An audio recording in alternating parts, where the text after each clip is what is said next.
성경 공부하겠습니다.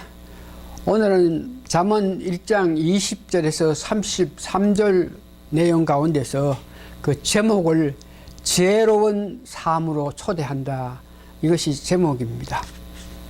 20절에서 33절에서 말씀 나눌 건데, 오늘 이 본문의 결론은 33절에 나와 있는 하나님의 사랑이 우리를 부르는데, 말씀에 순종하면 안연히 살며 재앙에 두려움이 없이 편안하게 사는 것에 대해서 말씀드렸습니다. 예, 그래서 오늘 이 본문에서 하나님은 어떻게 부르셨는가, 그 부르신 이유가 무엇이며, 부르심에 순종한 자들의 은혜의 삶과 불순종한 자의 결과를 알아보기를 합니다. 본문 제일 첫 번째 보니까 지혜가 공개된 장소에서 부르심을 나타내는데, 어떤 지혜하는 것은 뭐 생각으로 이렇게 이론으로가 지혜가 아니고, 지혜를 품성화되어서, 그러니까 사람이 같은 풍성화되어 가지고 광장이든지 많은 사람들이 모이는 곳에서 그 지혜가 회개하고 돌이켜서 하나님 경외하는 삶을 살아가고 이렇게 부르짖습니다. 오늘 아주 중요한 것은 지혜가 어떤 머리로 생각하고 이런 것이 아니고 품성화됐다. 그러니까 사람화되어서 광장에서 사람들 많은 곳에서 하나님을 믿으라, 하나님 믿을 때에 은혜의 삶을 산다, 이렇게 한다는 것을 이야기합니다. 누가복음 11장 49절에 보니까 하나님께서 지혜로 성육신하신 예수님을 나타납니다. 즉 예수님께서 백성을 부르기 위해서 오셨는데, 그래서 오신 예수님은 지혜자라는 뜻입니다. 그 오신 예수님이 지혜자로서 우리 죄인들을 부르기 위해서 오셨는데, 예수님께서 부활 승천하신 이후에는 요한복음 16장 8절 보니까 성령님께서 모든 믿는 사람에게 죄에 대해서, 예수님께서 죽기까지 하시면서 역사하신 일에 대해서 믿지 않은 그들은 죄인이다. 또한 예수님께서 의에 대해서 또 심판에 대해서 세상을 책망하셨다. 이 말씀과 오늘 본문에서 광장에서 지혜가 사람들을 부린다 하는 것과 똑같은 의미를 나타냅니다.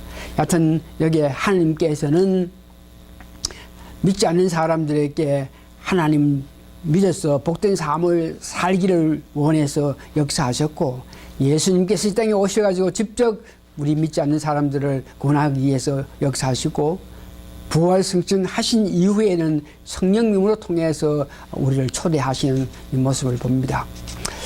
두 번째, 오늘 우리가 알기를 원하는 것은 이 부르심의 이유, 왜 하나님께서 지혜자가 이 죄인들을 부르셨느냐, 이런 문제에 대해서 잠언 21장 23절 보니까 돌이켜서, 그러니까 지금 살고 있는 죄 가운데 살고 있는 것을 돌이켜서 하나님 주시는 사랑 가운데 살기를 원했기 때문에 하나님께서 광장에서 지혜자가 불렀다는 것을 이야기합니다.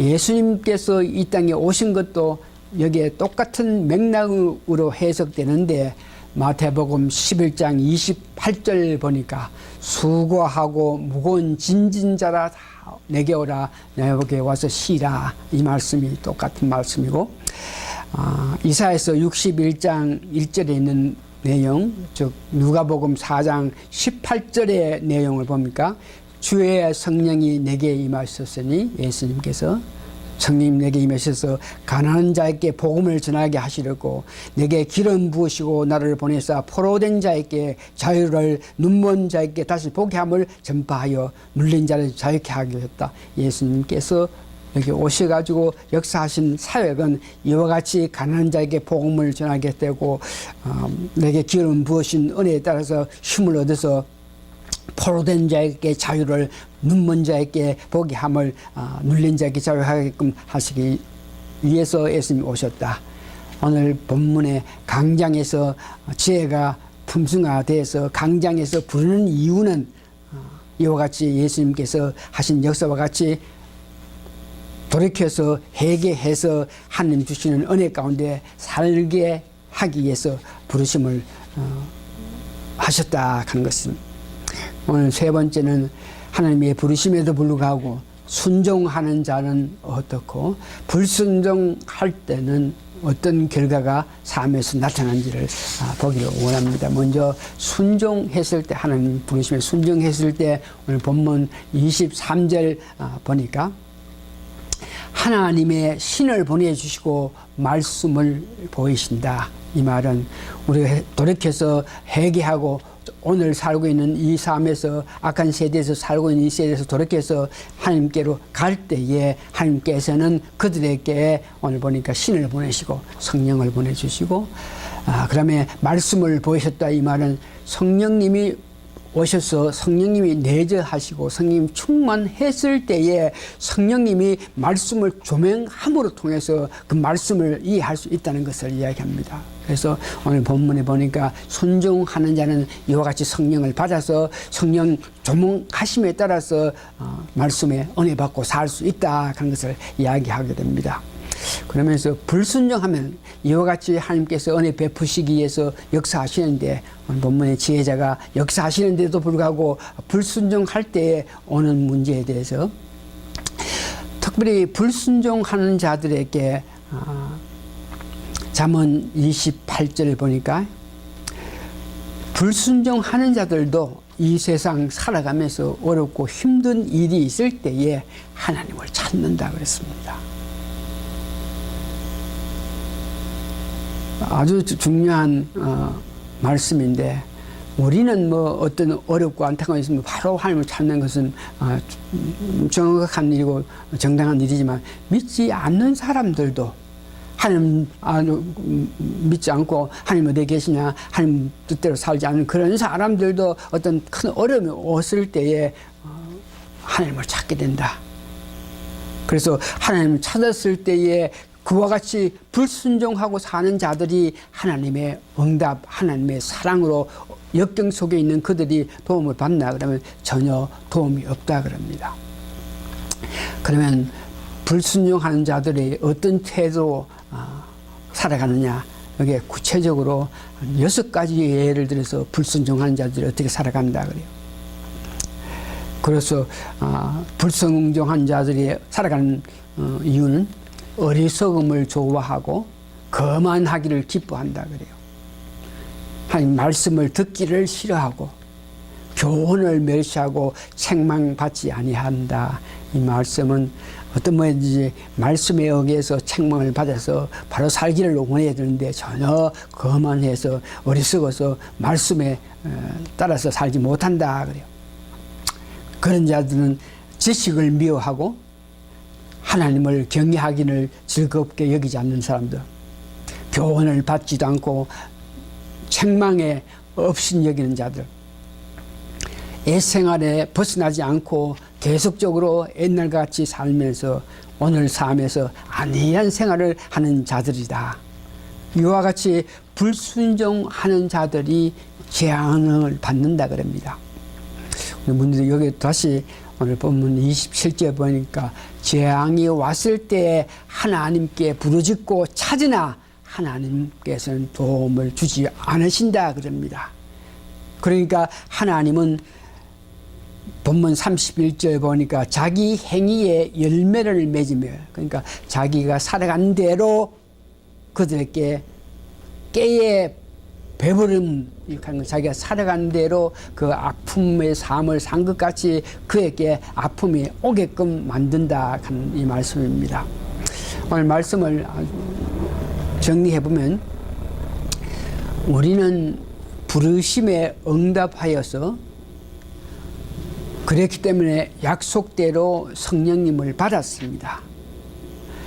그 성령을 받았기 때문에 그 은혜로 주신 말씀을 이해하고 살고 있습니다. 그렇기 때문에 우리는 우리 삶에서 안연하게 살아야 되고 어떤 재앙이 왔더라도 하나님께서 구원하여 주신다는 확신을 가지면서 즐거운 마음으로 살아가야 됩니다.